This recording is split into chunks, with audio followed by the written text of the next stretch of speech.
राऊत बंधूंच्या बॅनरवरून उभाटा गट आणि उद्धव ठाकरे हे गायब दिसतायत। राहुल गांधींच्या समर्थनार्थ ठाकरे सेनेचे आमदार सुनील राऊत यांचे बॅनर बघायला मिळतात। राऊतांच्या बॅनरवर केवळ राहुल गांधी आणि संजय राऊत यांचाच फोटो दिसतोय। त्यामुळे उद्धव ठाकरे यांच्याच पक्षात ते आहेत, पण तरी उद्धव ठाकरेंचा मात्र फोटो त्यांच्या बॅनरवर दिसत नाहीये। राहुल गांधी हे देशाचे नेते आहेत। देशासाठी त्यांनी भारत जोडो यात्रा सुरू केली आणि त्याचं स्वागत आम्ही आमच्या भांडूपमध्ये करतो।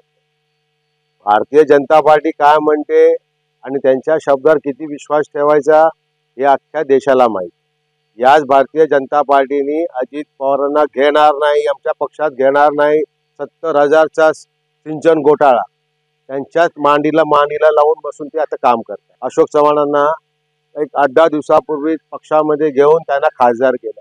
त्यामुळे भारतीय जनता पार्टी काय दाखवते आणि काय बोलते याच्यावरती देशातील लोकांचा विश्वास नाही। ही भारतीय जनता पार्टी नव्हे, ही बोगस जनता पार्टी। एबीपी माझा, उघडा डोळे बघा नीट।